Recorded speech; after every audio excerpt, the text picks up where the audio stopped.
Hey guys, welcome back to my channel. आज हम करेंगे इलस्ट्रेशन फिफ्थ, जो कि है डीटीएस का।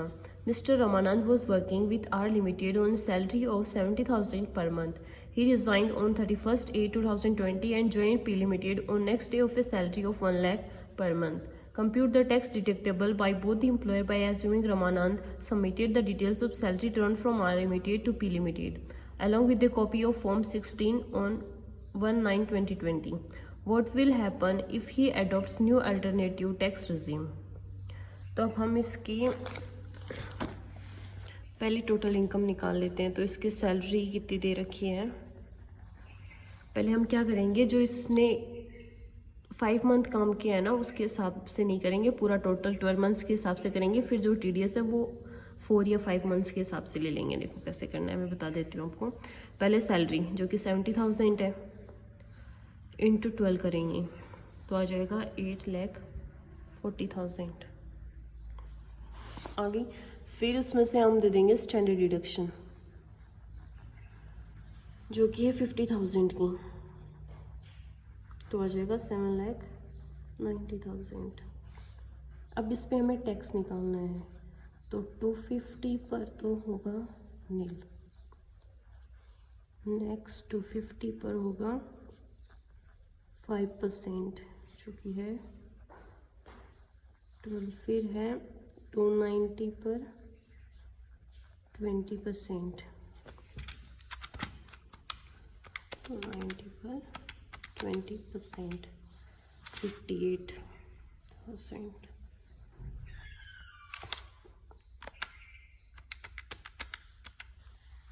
तो ये आ गया 7,500 आ गई ये अमाउंट।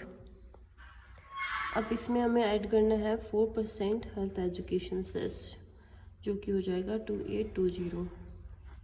टैक्स 73,220 हो जाएगी, ये टैक्स लाइबिलिटी हो जाएगी।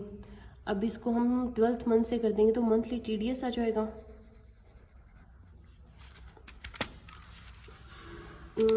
ये आ गई थी अमाउंट, इसका 4% हेल्थ एजुकेशन सेस हो गया और इसमें जोड़ देंगे 7,500, तो हमारी ये आ जाएगी टैक्स लाइबिलिटी। इसमें डिवाइड कर देंगे 12 का, तो हमारी आ जाएगी 6,110। ये मंथली आ जाएगा टीडीएस जो सैलरी में से कटना है। आ गया। फिर इसने देखो क्या सॉल्यूशन दिया है कि are limited will deduct 6,110 per month for the first 4 months. जो टीडीएस करता है वो फर्स्ट ड्यू कब होता है, अप्रैल, मई, जून को होता है ड्यू डेट। अप्रैल से स्टार्ट होकर जून पे होता है। फिर जुलाई सितंबर अक्टूबर में होता है।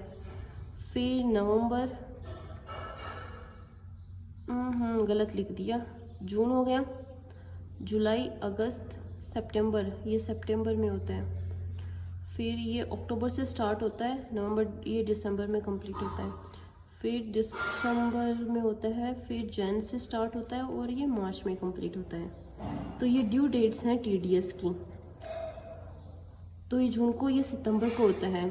तो ये कब छोड़ रहा है, 8th मंथ में छोड़ रहा है, इसलिए इसकी ड्यू डेट नहीं आई है। इसलिए इसने क्या किया कि ओनली 4 मंथ का ही, पुराना वाला एम्प्लॉयर है उसको 4 मंथ का ही उसने टीडीएस काटा, क्योंकि 5th वाला तो ये काटेगा न्यू वाला।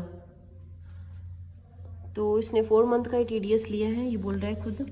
फिर बोल रहा है by estimating the salary for whole year, मतलब होल ईयर की सैलरी लेके फिर हमने किया है। Has already excess amount of tax has been deducted at source as the total salary actually paid. अब तक कितनी सैलरी पे कर दी थी, 3,50,000, मतलब 70,000 को हमने इंटू कर दिया था 5 मंथ से, तो आ जाएगा 3,50,000। फिर है no tax will be deducted by R limited in the month of August 2020। ये मैंने आपको बता ही दिया कि अगस्त में नहीं होगा, क्योंकि उसकी ड्यू डेट होगी सितंबर में, तो ये अगस्त का कौन लेगा, ये लेगा।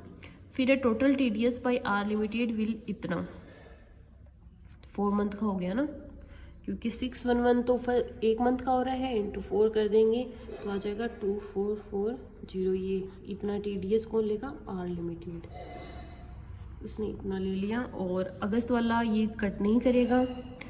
फिर इसने नेक्स्ट डे ही है ना ज्वाइन कर लिया था पी लिमिटेड को, तो उसका कैसे निकलेगी, उसकी सैलरी निकलेगी, ये भी पूरी लेगा तो 70,000 इंटू 5 जो कि है 3,50,000। फिर 1 लाख थी फिर इसकी सैलरी, 1 लाख इंटू 7 तो 7 लाख ही होगी। तो इसकी टोटल सैलरी हो गई 10,50,000। 10,50,000 उसमें से स्टैंडर्ड डिडक्शन दे दी इसने 50,000 की, तो हमारे पास कितनी बची, 10 लाख बच गई। फिर इस पे हमें टैक्स निकालना है, जो निकलेगा 250 तो नील हो जाएगा। नेक्स्ट 250 पर 5% है, फिर 5 लाख पर 20% है, ये 12,500 और ये 1 लाख, तो 12,500 आ जाएगा टैक्स। उसमें 4% हेल्थ एजुकेशन सेस जोड़ देंगे 4500, तो हो जाएगा 117,000 हो गया। अब इसमें से टैक्स ऑलरेडी कितना पे कर दिया है, ये अमाउंट इसने 4 मंथ की ऑलरेडी पे कर दी है, तो 24,440 ये लेस कर देंगे। ये लेस करोगे तो आएगा आपके पास 92560।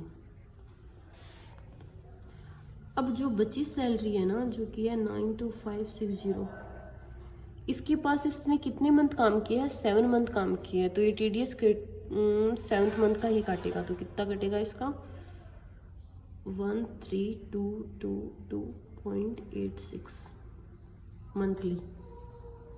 फिर इसको ये राउंड ऑफ कर देगा, तो ये 1323 कर देगा।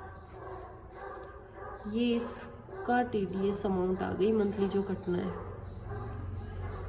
फिर इसने बोला कि ये न्यू टैक्स रिजीम फॉलो करेगा तो क्या होगा, तो न्यू टैक्स रिजीम फॉलो करेगा तो उसको ये स्टैंडर्ड डिडक्शन नहीं मिलेगी, तो उसकी इनकम हो गई 10,50,000।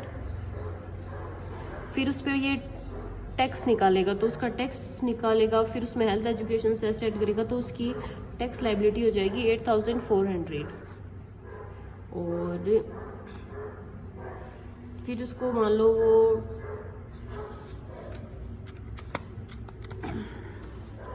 जैसे इसने देखो सॉल्व कर रखा है, वो बताती हूँ आपको।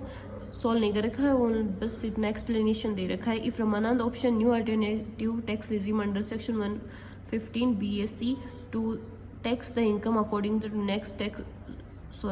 the new tax regime, then he has to forego the deduction of section 16 IA. Hence the total income will be 10,50,000 and tax on this income including health and education cess will be 88,400 हो जाएगी। ये हम निकालेंगे, आपको ये जैसे ये कर रखा है वैसे सेम वो होगा। फिर उस पर हम क्या करेंगे, उसमें से उसने ना 24400 तो लेस कर दी थी, जैसे 884 है, इसमें से 24440 लेस कर दिया, तो उसके पास आ गई 63960। डिवाइड कर देंगे 7 मंथ से, क्योंकि ये तो 7 मंथ का ही TDS काटेगा। फिर आएगा 9137, तो मतलब उसका TDS कम आ रहा है, तो वो न्यू टैक्स रिजीम को ऑप्शन में ले लेगा, मतलब उसको सिलेक्ट कर लेगा। ये इसमें लिखा हुआ है, पर इसने यहाँ तक करके मतलब छोड़ दिया है, क्योंकि यहाँ से पता चल जाता है ना कितनी टैक्स लाइबिलिटी यहाँ पे, तो 1,17,000 की बन रही है और यहाँ 88,400, तो इसको समझ में आ गया कि हमें यही ऑप्शन लेना है। और ये 4 मंथ की लेगा और ये 7 मंथ की लेगा। वो जो जो मंथ अगस्त है ना, उसको छोड़ दिया इसने। फिर यहाँ क्या किया, देखो इसने पूरी 12 मंथ्स की लिया तो पूरा सैलरी 12 मंथ का है। फिर इसने TDS जो उसने 4 मंथ का काटा वो काट दिया, फिर इसने ना जो बचा उसको 7 मंथ में ही काटा है। Thank you for watching. Illustration यहीं कंप्लीट होता है।